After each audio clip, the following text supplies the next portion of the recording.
제가 그림 하나를 여러분에게 보여드리겠습니다. 아마 많이 보셨던 그림인 것 같은데 예수님께서 문을 두드리시는 그림입니다. 아마 액자를 통해서도 굉장히 많이 보셨을 것 같아요.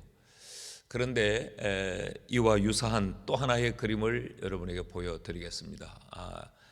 이 그림이 좀 선명한 그림이 없어서인데 먼저 보셨던 그림은 굉장히 화사하고 따사롭고 그런 그림인 반면에 두 번째 보시는 이 그림은 뭔가 좀 음침하고 굉장히 좀 심각한 상황 속에 문을 두드리는 그림으로 보여집니다. 이 두 그림은 모두가 우리가 오늘 읽었던 이 요한계시록 3장 20절을 배경으로 하고 있습니다. 먼저 보셨던 굉장히 평온함 가운데 아름답게 보여지는 그 그림은 누가 그렸는지 그 그림의 작가를 알 수 없습니다. 두 번째 보셨던 그 그림 좀 무언가 무겁고 심각하고 아주 어둠침침한 그 가운데 문을 두드리고 계시는 주님이 보여지는 그 그림은 1854년에 윌리엄 홀먼 헌트라고 하는 사람이 그린 그림이에요. 그 그림의 제목은 세상의 빛이라는 제목입니다. 이 그림은 현재 옥스퍼드 키블 칼리지에 소장이 되어 있고 이 그림의 가치가 인정받아 있는 그런 그림입니다.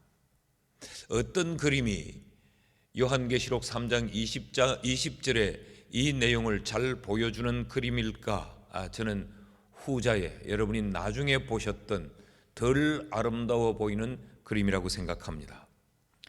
문 밖에 예수님이 서 계실 뿐만 아니라 주님이 문을 두드리고 계십니다. 그림엔 이렇게밖에 나타나 있지 않지만 오늘 성경 말씀을 보면 예수님께서는 문을 두드리면서 말씀을 하셨어요. 그래서 내 음성을 듣고 누구든지 문을 열면 내가 그에게로 들어가 그와 더불어 먹고 마시겠다라고 하는 말씀이 성경에는 나타납니다. 그런데 이것을 그림으로 표현할 수는 없었겠죠. 20절 말씀을 다시 한번 보면 볼지어다 내가 문 밖에 서서 두드리노니 누구든지 내 음성을 듣고 문을 열면 내가 그에게로 들어가 그로 더불어 먹고 그는 나와 더불어 먹으리라. 여러분, 이 말씀은 우리가 방금 보았던 그런 그림들, 그런 한 장의 그림으로 지나칠 말씀은 아닙니다. 이 말씀을 우리는 일반적으로 전도를 할 때 예수 믿지 않은 분들에게 마음의 문을 열고 예수를 영접하십시오. 그러면 구원을 얻습니다라고 하는 전도용의 성구로 많이 사용을 해왔습니다.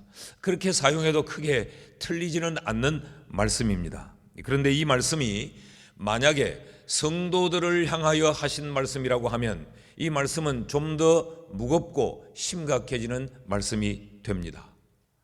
이 말씀은 불신자들을 향하여 하신 말씀이 아니고 교회를 향하여 하신 말씀이요 성도에게 주신 말씀입니다. 14절 말씀을 보면 라오디게아 교회의 사자에게 편지하라. 아멘이시오 충성되고 참된 증인이시오 하나님의 창조의 근본이신 이가 이르시되. 라오디게아 교회와 그 성도들에게 하신 말씀의 그 끝자락에 따라오는 말씀이 볼지어다 내가 문 밖에 서서 문을 두드리니 누구든지 내 음성을 듣고 문을 열면 내가 그에게로 들어가 그와 더불어 먹겠다라고 주님이 말씀하고 있습니다. 그런 의미에서 이 계시록 3장 20절은 원래 불신자에게 예수를 영접하라고 주신 말씀이 아니란 말이죠. 이미 믿고 있는 그리스도인들에게 주신 말씀이 계시록 3장 20절의 이 본문 말씀입니다. 마태복음 18장 20절 말씀을 보면 예수님께서 두세 사람이 내 이름으로 모인 곳에는 나도 그들 중에 있느니라. 이미 주님이 약속하셨어요. 두세 사람이 모인 곳에, 이 말은 쉽게 설명하면 교회를 이루고 있는 너희들 가운데 내가 그와 함께 있다라고 말씀을 하셨는데, 그런데 왜 주님께서는 이 라오디게아 교회를 향하여서 이 말씀을 하셨을까라는 것이 의문입니다. 이렇게 보면 이 말씀이 예수 믿지 않는 불신자에게 주는 말씀이라고 보면 굉장히 따뜻하고 굉장히 아름다운 말씀으로 보여질 수 있지만, 이미 예수를 믿고 있는 사람들을 향하여서 주님이 문을 두드리고 문 열어라, 내가 들어가고 싶다, 들어가서 너와 더불어 먹고 싶다라고 말씀하신다라고 생각하면 이 말씀은 좀 느낌이 달라집니다. 좀 더 심각해집니다. 여기 나타나는 이 말씀의 표현들이 어떤 의미일까? 주님은 지금 문을 두드린다고 하는 것은 어떤 의미이며, 문을 열라라고 하는 것은 어떤 의미이고, 주님이 그 속에 들어간다고 하는 것은 또 어떤 의미이며, 더불어 먹는다고 하는 것은 무엇을 의미하는가? 그래서 3장 20절은 우리가 좀 심각하게 살펴볼 말씀입니다. 2022년 들어서 제가 안심하라, 믿기만 하라, 예배하라, 그리고 오늘 영접하라 라는 말씀을 드리고 있습니다. 주님이 문을 두드리고 있는 주님의 이 두드림은 어떤 의미를 가지는 두드림일까? 그 첫째는 이것은 불신자들에게 예수를 영접하라 라고 하는 말씀이 아니라 이미 기본 성도들에게 이 말씀을 주셨다고 하면 이 두드림은 신앙을 진단하라는 두드림이에요. 지금 라오디게아 교회 성도들을 향하여서 주님이 문을 두드리면서 문 열어라, 내가 너희들에게 들어가고 싶다, 너희와 더불어 먹어야 하겠다 라고 말씀하는 이 말씀은 그 라오디게아 교회의 성도들의 신앙을 뒤흔들고 있는 아주 근본적인 질문이 됩니다. 15절 말씀을 보면 이들의 신앙의 행위가 어떠했는가를 우리에게 잘 알려주고 있어요. 내가 네 행위를 아노니.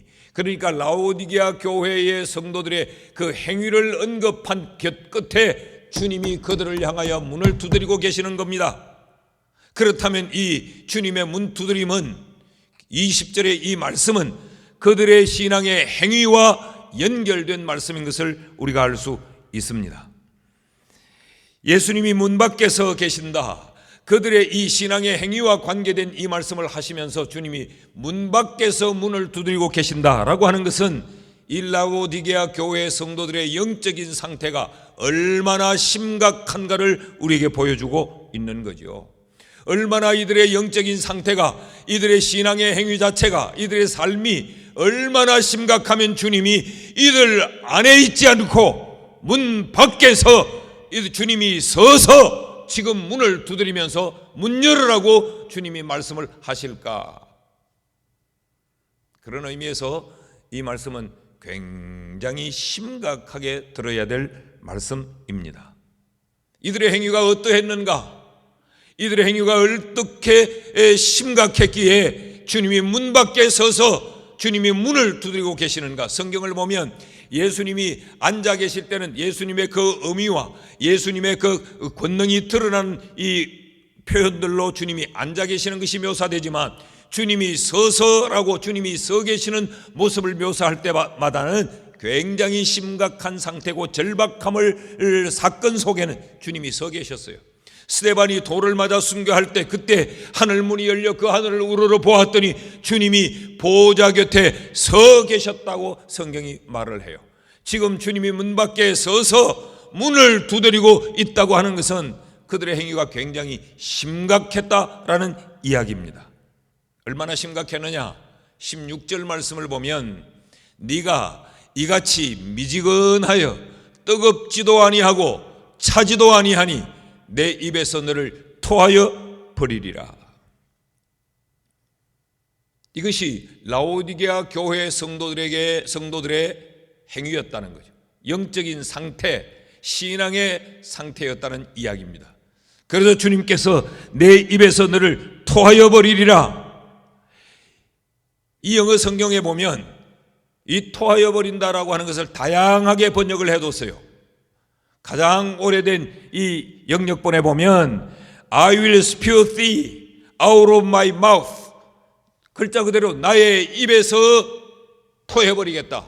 이렇게 표현이 되어져 있는데 또 다른 이 번역본에 보면 이렇게 번역되어 있습니다. No more to do with you. 무슨 말인가 하면 더 이상 너와 함께는 내가 아무 일도 하지 않겠다. 그런 이야기예요. 그 원문에 이 신약 성경이 기록된 이 원문의 의미는 어떠냐? 이 두 가지 의미가 다 복합적이에요. 토하여 내버리겠다 그랬는데 그 토하여 내버리는 것이 뭐냐? 너하고는 더 이상 내가 어떤 일도 행하지 않겠다는 이 의미가 복합적으로 들어있는 겁니다. 그래서 주님은 지금 이들 문 안에 있지 않아요. 주님이 이들 문 밖으로 예수님은 밀려나 계세요. 문 밖에서 주님이 서 계시면서 절박하게 문을 두드리고 문 열어라 문 열어라 라고 말씀을 해요. 아니 목사님 오늘 본문에 보니까 문 열어라고 하는 말이 없는데요. 내 음성을 듣고 문을 열면이라는 표현을 보면 주님은 지금 말씀하며 문을 두드리고 계셨던 거죠. 그러므로 이 두드림은 굉장히 심각한 두드림이요, 지금 이 말을 듣고 있는 라오디게아 교회의 성도들의 영적인 상태는 대단히 심각했다라는 겁니다.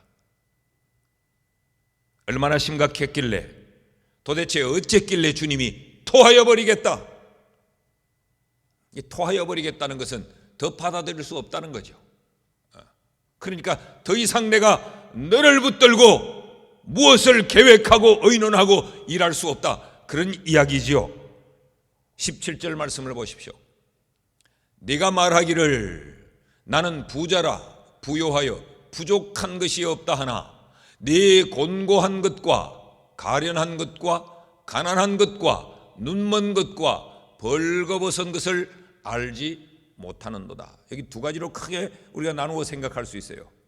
이들은 나는 부자라 부요하여서 나는 부족한 것이 없다라고 말했다는 거죠. 그러니까 지금 이들이 굉장히 영적으로 교만했다라는 이야기입니다. 이 교만은 실제적으로 교만할 수 있는 상황에 이르러서 교만한 것이 아니고 전혀 그렇지 못함에도 착각하고 있다, 그런 이야기입니다. 나는 부자라 부요하여 부족한 것이 없다. 왜 이들은 이렇게 생각했을까요? 이 라오디게아라고 하는 이 도시는 실제적으로 굉장히 부요한 도시였어요. 금융의 도시요, 양모 산업이 아주 활발했기 때문에 이 도시는 물질적으로 굉장히 부요한 도시였어요. AD 그러니까 이 서기 60년경에 대지진이 일어나서 그 인근 모든 지역 국가들이 다 무너져 버렸습니다. 도시들이. 그래서 그 도시를 재건하기 위해서 로마가 이제 재건 비용을 지원해 주면서 유화 정책을 썼어요. 그런데 유독히 라오디게아 도시만은 로마의 지원을 거부했습니다. 우리 스스로 재건할 수 있다. 그만큼 이 라오디게아는 굉장히 부유했던 도시입니다. 그러니까 이들이 자신들의 그 부유한 삶에 푹 빠져들어서 난 지금 아무도 모자라는 것이 없다, 이것이 신앙도 마찬가지로 신앙에도 갈급함과 사모함이 이들에게는 없이 나는 많이 가졌다, 나는 많이 안다, 나는 잘 믿는다, 이런 영적인 교만이 이들에게 있었다는 거죠. 그런데 주님은 그들에게 어떻게 말씀을 하시는가? 너는 그렇게 생각할지 모르지만 내가 볼 때 너는 네 곤고한 것과 가련한 것과 가난한 것과 눈먼 것과 벌거벗은 것을 너는 알지 못하도다. 내 영적인 실체는 굉장히 피폐했다, 벌거벗었다, 가난하다, 눈이 멀다, 가련하다. 그러니까 그 피폐함을 표현할 수 있는 모든 표현을 주님이 다 동원해서 쓰고 있죠. 그런데 너는 정작 네 자신은 알지 못하고 있다. 이들은 영적으로 교만했을 뿐만 아니라 영적으로 무지했습니다. 왜 이런 영적인 교만과 왜 이런 영적인 무지가 그들에게 있었는가? 이들은 육신의 부요함과 영적인 이 헐벗음에 착시가 있었던 것이죠. 착각했던 거죠. 여러분, 이 말씀은 오늘 이 시대를 사는 우리가 아주 주의 깊게 들어야 됩니다. 우리가 오늘 힘들다, 어렵다, 정말 경제가 바닥이다라고 말을 해도 우리가 지금 내 입에 들어가는 이 밥숟갈 때문에 우리는 그렇게 걱정을 하지는 않아요. 교회도 이래요. 구제를 하려고 막상 이렇게 들면 정말 어려운 그 지역에 정부에서 쌀을 받고 돈을 받아서 그렇게 지금 절박하지는 또 않아요. 근데 주님이 이런 상태에 있는 그들을 향하여서 토하여 버리겠다. 그러니까 주님이 무엇을 싫어하는지를 우리가 알 수 있겠죠. 주님은 네가 얼마나 많이 아느냐, 많이 알지 못하느냐, 이것보다 주님은 우리의 신앙의 연륜이 기냐 짧으냐, 이것보다 사회의 지위가 높냐 낮냐, 이것보다 주님은 교만함을 이토록 싫어한다는 거예요. 영적인 무지 가운데 붙들려 있는 것을 주님은 이렇게 싫어한다는 거예요. 토하여 버리겠다 라고 주님이 말씀하고 계세요. 여기서 차든지 뜨겁든지 해야 되지, 너는 미지근하다, 이 말을 우린 이렇게 많이 생각해요. 뜨거워야 된다라고 생각하는데 찬 것도 은혜요, 뜨거운 것도 은혜요. 문제는 미지근한 거예요.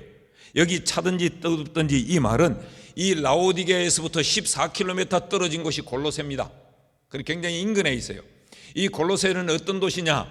여기는 아주 물이 차가운 생수가 넘쳐나는 도시예요.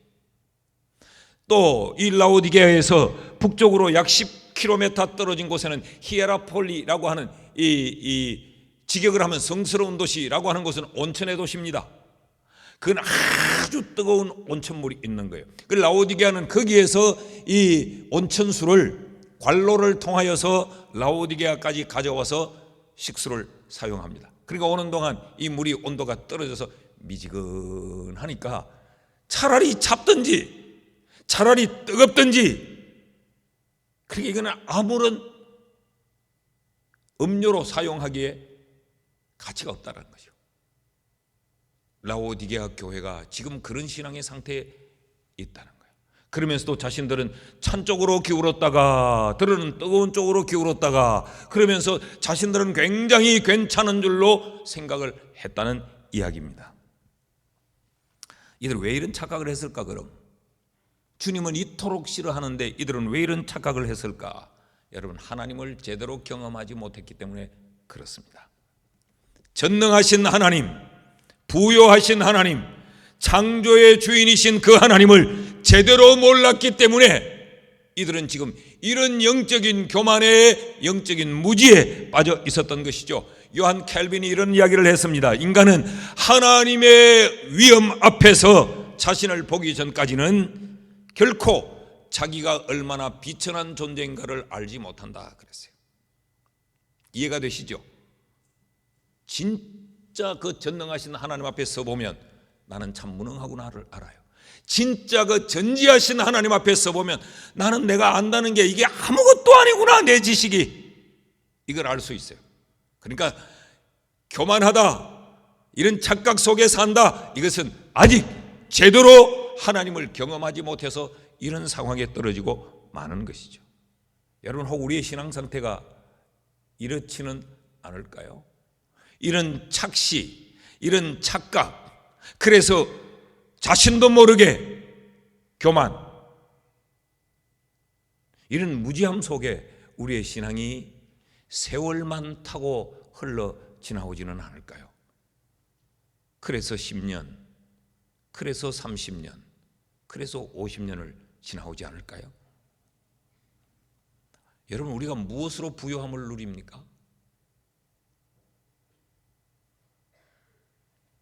신앙의 선배 다윗을 보면 시편 23편 1절에 다윗은 이렇게 말했어요. 여호와는 나의 목자시니 내게 부족함이 없으리로다.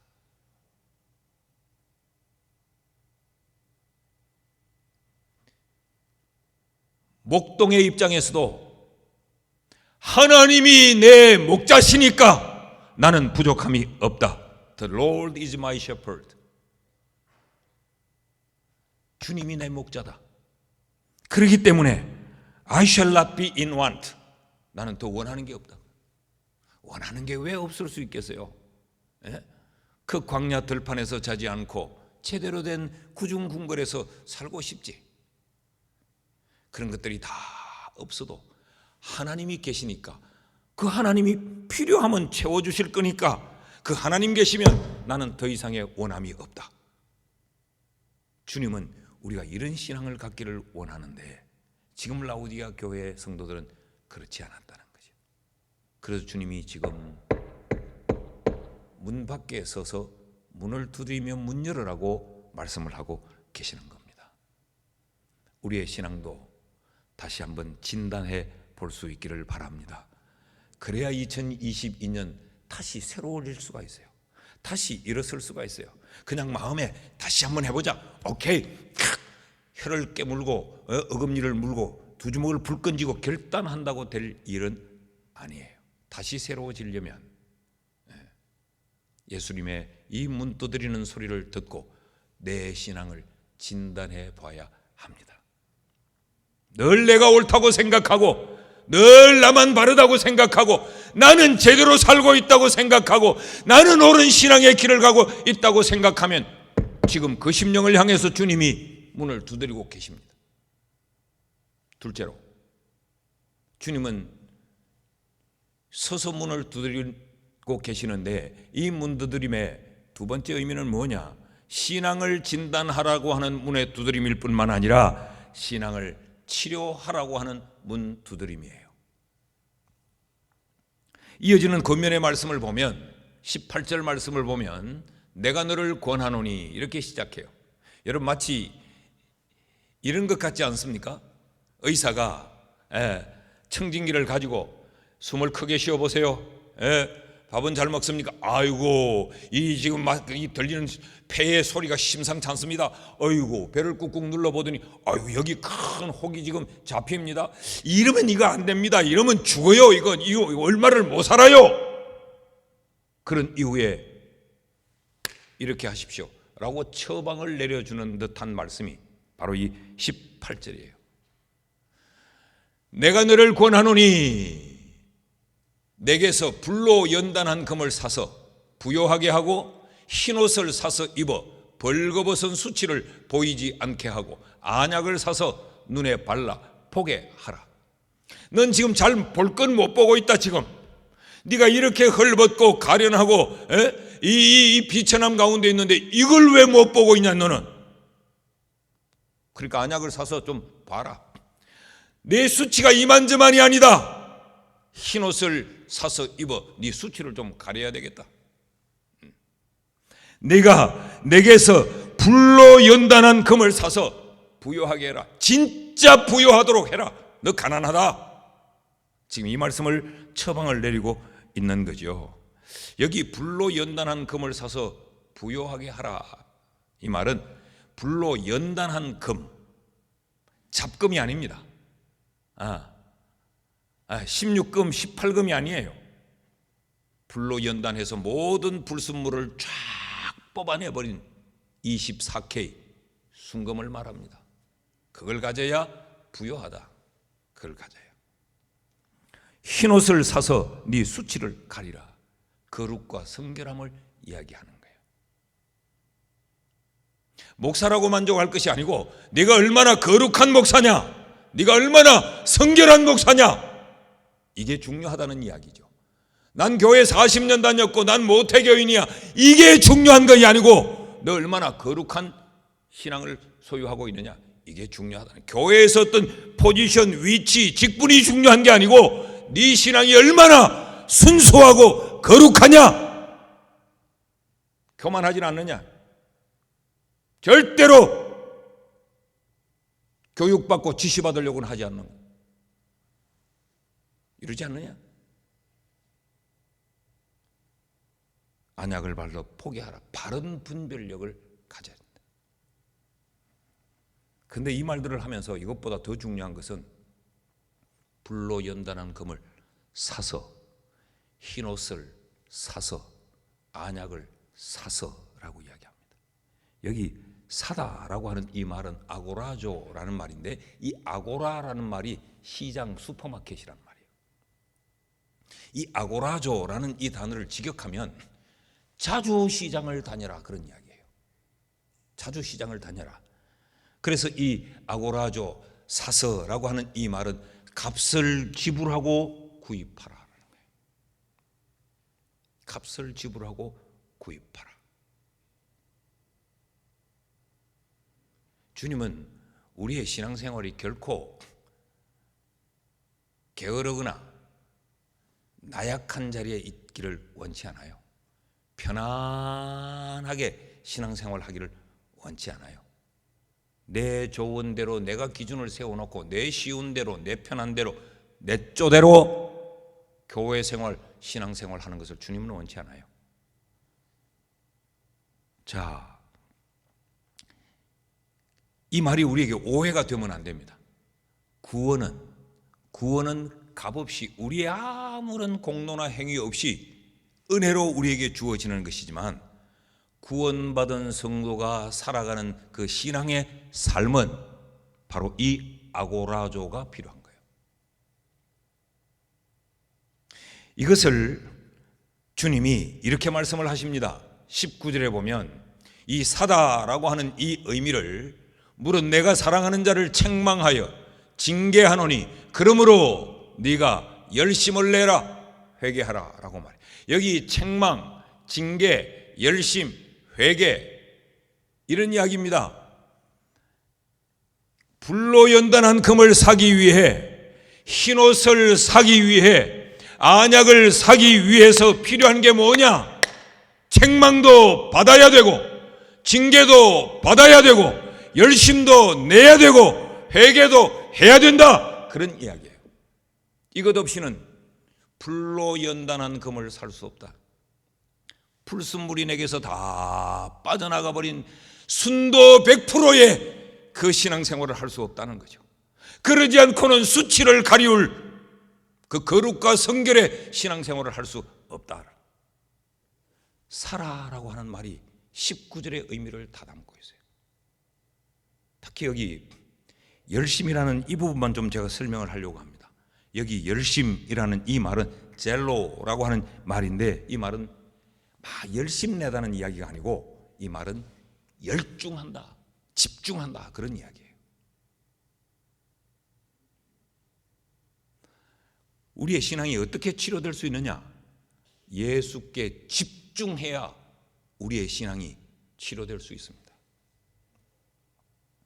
그런데 여기 이 열심이라는 단어, 이 젤로, 열중, 집중이라는 이 단어는 또 하나의 의미를 담고 있는데, 시기하다, 질투하다라는 단어가, 의미가 포함이 되어져 있어요.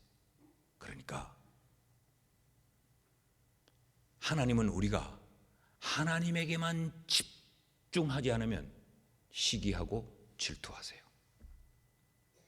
또 반면에 우리가 하나님에게만 집중해서 세상이 우리를 시기하고 질투할 정도에 주님은 이 신앙을 우리에게 요구하고 있는 겁니다. 하나님께만 집중하라는 거예요. 그래야 치료될 수 있다. 지금 문을 두드리는 것은, 너는 어디에 집중하고 있느냐? 넌 무엇에 올인하고 있느냐? 넌 뭐에 열중하고 있느냐? 지금 여러분, 우리가 살면서 사업에도 열중해야죠. 그래야 삽니다. 자식을 키우는 부모가 자식에게도 열중해야 돼요. 내가 하고 있는 무엇에 열중해야 돼요. 내가 뭔가 취미 생활을 하고 있다면, 골프를 치십니까? 그러면 골프에 열중해야 그 골프가 늘어나요. 우리가 살면서 집중해야 될 것들이 많은데, 그 가운데 네가 가장 열중하는 그것이 예수여야 한다는 거예요. 주님은 지금 그것을 묻고 계십니다. 문을 두드리면서, 너 뭐에 열중하고 있냐? 지금 뭐에 열중하고 있냐? 네가 열중하는 게 뭐냐? 내가 지금 시기가 나고 질투가 난다, 그런 이야기예요. 너도 내게 열중함으로 세상 사람이, 마귀가, 사탄이 네가 내게 열중함으로 시기하고 질투하도록 너 그렇게 신앙의 삶을 살라. 주님이 그렇게 문을 두드리고 계시는 거예요. 여러분, 사랑하면 눈이 1000개가 생긴다라는 서양 속담이 있습니다. 사랑하지 않을 때는 관심이 없는데 사랑하게 되면 눈이 1000개가 달린다. 그 말은 온통 내 사랑하는 사람만 보고 있다. 내 사랑하는 사람 지금 어디 갔는고, 지금 뭐 하는고, 지금 뭐 하는고, 온통 무리와 같이 섞여 있어도 내 사랑하는 사람께 눈길이 갑니다. 밥은 지금 받았나? 다 먹나? 지금 다 먹어가나? 물을 마실 때 안 됐나? 온통 눈이 1000개가 달린다. 여러분, 우리가 주님을 향해서 눈이 지금 1000개가 됩니까? 주님을 보는 눈은 없어. 온통 세상을 보는 눈은 반짝반짝반짝반짝. 영어 성경에는 이 열심이라는 이 단어를 조금 잘못 번역하고 있어요. earnest, 진지하게. 근데 진지한 정도가 아니고 이 표현이 좀 부족해요. 주님께만 오직 열중한. 그래야 우리의 신앙이 주님이 원하는 신앙으로 다시 새로워질 수 있다는 이야기입니다. 자, 결국 주님께 열중하는 것이 본질적인 의미가 뭐냐? 이것을 20절에서 오늘 이렇게 설명을 하고 있는 거죠. 볼지어다 내가 문 밖에 서서 두드리노니 누구든지 내 음성을 듣고 문을 열어라. 내가 왜 지금 문을 두드리고 왜 말하고 왜 문 열으라고 말하는지 아느냐? 내가 그에게로 들어가 그와 더불어 먹고 그는 나와 더불어 먹으리라. 더불어 먹자고 내가 지금 이러는 거다. 더불어 먹자고. 이것이 주님께 열중하는 본질이에요. 주님께 열중한다는 이 이야기는 주님과 더불어 먹는 거예요. 여기 더불어 먹는다 이 말은 같이 살자 그런 이야기입니다. 호적의 부부로 혼인신고는 돼 있는데 결혼하여서 따로따로 살지 말자는 거죠. 주님은 같이 살고 싶어요. 내가 네게 열중하고 네가 내게 열중해서 주님은 결혼 생활을 원하지 주님은 직장 생활을 원하지 않아요. 여러분, 직장은 안 갈 수도 없고 안 가려니까 밥줄이 끊어지고 가자니 참 힘들고 스트레스 받고 그럼 내 필요에 의해서 할 수 없이 아침에 갔다가 저녁에 퇴근하고 다음날 아침에 또 무거운 마음으로 출근했다가 저녁에 또 퇴근하고. 주님은 이렇게 신앙생활을 하지 말잖아요. 우리 필요 때에 주님을 문 밖에 세워놨다가 우리 필요하면 문 열어 들어오세요 지금 급해요 이거 해결해 주세요. 다 해결됐나? 주님 나가요 내보내고 문 닫아놓고. 주님은 우리의 신앙생활이 그렇게 되기를 원치 않아서 지금 문을 두드리며 문 열어라 라고 말씀하고 계시는 거예요. 여러분, 우리 신앙생활이 마지못해 어떤 나의 필요를 해결하기 위해 생계의 수단으로 그렇게 주님을 섬기고 있지는 않은지요. 저 목회하면서 많이 봅니다. 이런 양상을. 지금 내가 뭔가 절박하고 내가 뭔가 필요할 때는 굉장히 주님께 집중을 해요. 근데 그것을 얻고 나면 우리는 주님을 문 밖으로 내몰고 우리끼리 이제는 주님 없어도 돼. 이제는 먹을 거 많이 비축해뒀어. 이런 형태의 신앙의 삶을 사는 이들을 많이 봅니다. 목적 달성, 주님, 불필요.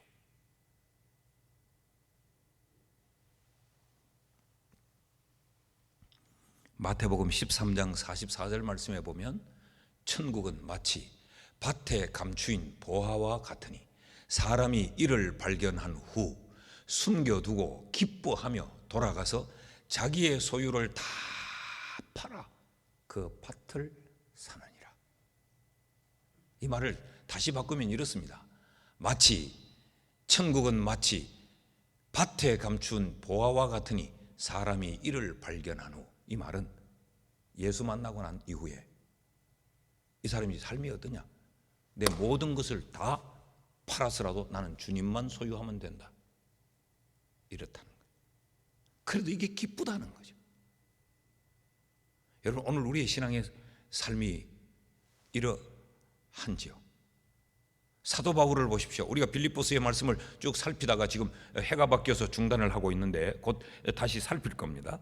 그 말씀을 우리가 이미 살폈듯이 1장 21절에 바울이 뭐라고 말했어요? 이는 내게 사는 것이 그리스도니 죽는 것도 유익함이라. 나는 살아도 좋고 죽어도 좋다. 예수만 있으면. 빌립보서 3장 7절 8절 같이 읽습니다. 시작. 그러나 무엇이든지 내게 유익하던 것을 내가 그리스도를 위하여 다 해로 여길 뿐더러 또한 모든 것을 해로 여김은 내 주 그리스도 예수를 아는 지식이 가장 고상하기 때문이라. 내가 그를 위하여 모든 것을 잃어버리고 배설물로 여김은 그리스도를 얻기 위함이다. 이게 열심이라는 겁니다. 이게 주님께 열중하는 것이라는 거예요. 여러분, 우리의 신앙이 이렇게 주님께 열중하는 신앙으로 치료되고 회복될 수 있기를 축복합니다. 그래서 주님은 지금 문을 두드리고 계시는 거예요. 셋째로, 주님이 문을 두드리는 이 문 두드림의 의미는 뭐냐? 그것은 예수를 집 안으로 모셔드리라, 영접하라 라고 하는 의미입니다. 20절 표현을 주목해서 보면 볼지어다 내가 문 밖에 서서 두드리노니 누구든지 내 음성을 듣고 문을 열면 내가 그에게로 들어가 그로 더불어 먹고 그는 나와 더불어 먹으리라. 여기 밖에서 문을 두드린다라는 것과 문을 연다라고 하는 것은 동의어예요. 같은 의미를 가진 단어입니다. 주님이 들어가고 싶다는 겁니다. 내 속으로 들어가고 싶다는 거죠. 얼마나 절박하면 주님이 지금 문 밖에 서서 문을 두드리는 것만이 아니라 말씀하시면서 주님이 지금 그 문 밖에 계시느냐. 근데 예수님의 이 절박하고 간절함이 누구를 위한 것이냐? 누구를 위한 것이냐? 다시 보면 20절 말씀을 보면 볼지어다 내가 문 밖에 서서 문을 두드리는데 누구든지 내 음성을 듣고 문을 열면 내가 그에게로 들어가 그와 더불어 먹고 그는 나와 더불어 먹으리라 그랬어요. 여러분, 주님과 더불어 먹는 것, 주님이 이것 때문에 더불어 먹는 것 때문에 문을 이렇게 두드린다는 거예요. 이게 누구의 유익을 위한 것일까요? 주님과 더불어 먹는 것은 인간이 누릴 수 있는 최고의 행복입니다. 주님과 함께 하는 것. 주님은 우리를 위하여서 문을 두드리면서 문 열어라, 문 열어라, 문 열어라. 내가 들어가고 싶다, 들어가고 싶다. 천국이 천국인 이유가 어디 있느냐? 제가 금요일 저녁에도 말씀을 드렸죠. 천국이 천국인 이유는 뭐 계시록에 묘사된 대로 황금 보석으로 꾸며놨다고 해서 천국이 아닙니다. 주님과 함께 하는 곳이기에 천국입니다. 그래서 우리는 이 땅에 살면서도 예수 주인 삼고 예수에게 집중하여 살면 여기가 천국인 거죠. 그 심령이 천국을 누리는 거예요. 그런데 우리는 천갈래 만갈래 갈라져 있으니까 예배당에 와서까지도 내 마음이 빨리 마쳐야 되는데, 빨리 마쳐야 내가 공자 문 열어가지고 물건 하나라도 더 만드는데, 천갈래 만갈래 갈라져 있으면 그 마음이 어찌 천국을 누릴 수 있겠어요? 여러분, 신앙생활에 기쁨이 있습니까? 교회 생활에 기쁨이 있느냐고요? 예수를 믿는데도 무기력합니까? 늘 짜증스럽고 모든 게 원망스럽고 불평이고 못마땅하고 내 마음에 채워진 만족함이 없습니까?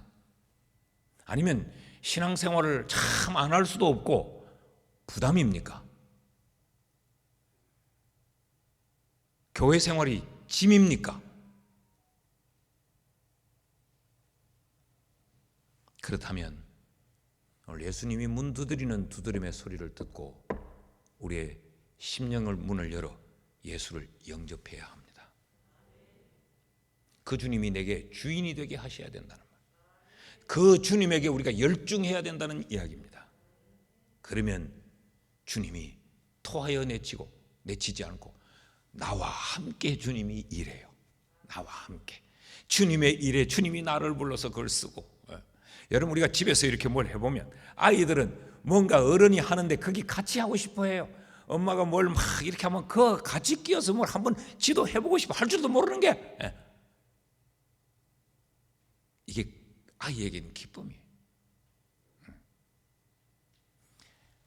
주님이 우리를 토하여 내치지 않고 주님이 우리와 함께 우리와 더불어서 주님이 먹고 마시고 일하고 의논하고 이러고 싶어 한다는 거죠. 그때는 재미가 있습니다. 그때는 보람이 있습니다. 그때는 신이 납니다. 그때는 내 인생의 가치를 느낄 수 있어요. 그러나 영적인 우파는 하나님이 문을 두드리면서 내가 토하여 내버린다. 열심을 내라. 책망도 받을 때 받아라. 징계로 받을 때는 받아라. 그리고 회개해라. 이 말씀을 받아들이는 거죠. 그럼 주님이 우리와 함께 일하세요. 뒤에 몇 구절 좀 말씀이 있는데 시간 때문에 제가 한 구절만 좀 읽어보겠습니다. 아가서 5장 2절 말씀을 보면요, 내가 잘지라도 마음은 깨었는데, 이 누가 하는 이야기냐? 신부가 하는 이야기입니다. 술람미 여인이 나의 사랑하는 자의 소리가 들리는구나. 지금 아직 온전히 잠을 안 잤어요. 잠자려고 누워있기 때문에 의식이 살아있어요. 그런데 나의 사랑하는 자의 소리가 들리는구나. 문을 두드려 이르기를 나의 누이, 나의 사랑, 나의 비둘기, 나의 완전한 자야, 문을 열어다오. 내 머리에는 이슬이, 내 머리털에는 밤이슬이 가득하였도다 하는구나. 생각해봐요. 신랑이 밤이슬을 잔뜩 맞고 신부를 찾아와서 문을 두드리며 문 열어달라고 말을 해요.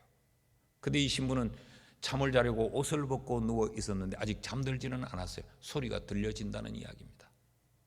그러면서 이 신부가 뭐라고 말합니까? 나의 사랑하는 자, 신랑을 사랑하는 자라고 이야기해요.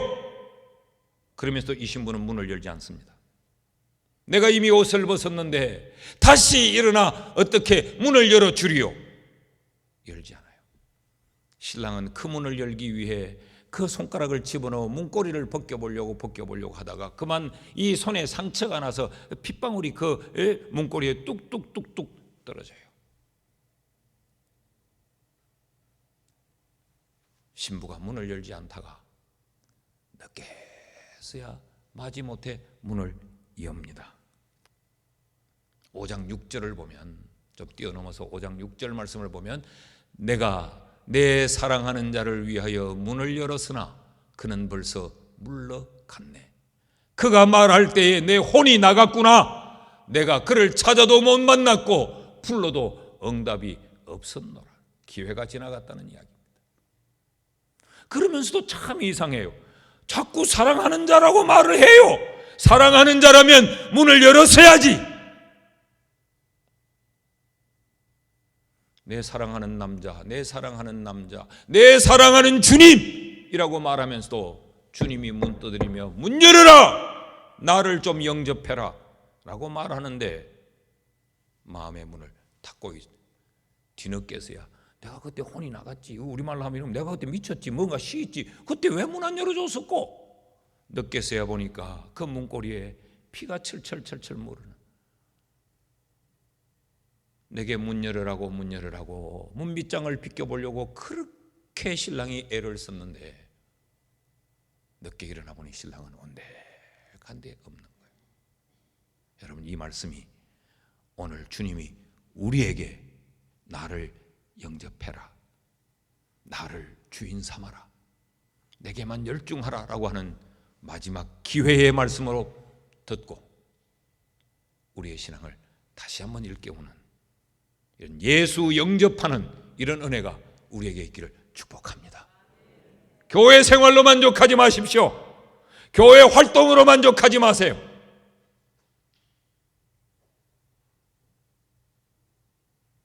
예수와 더불어 먹고 마시는 주님과의 결혼 생활이 이루어지고 있는가, 이것으로 만족해야 돼요.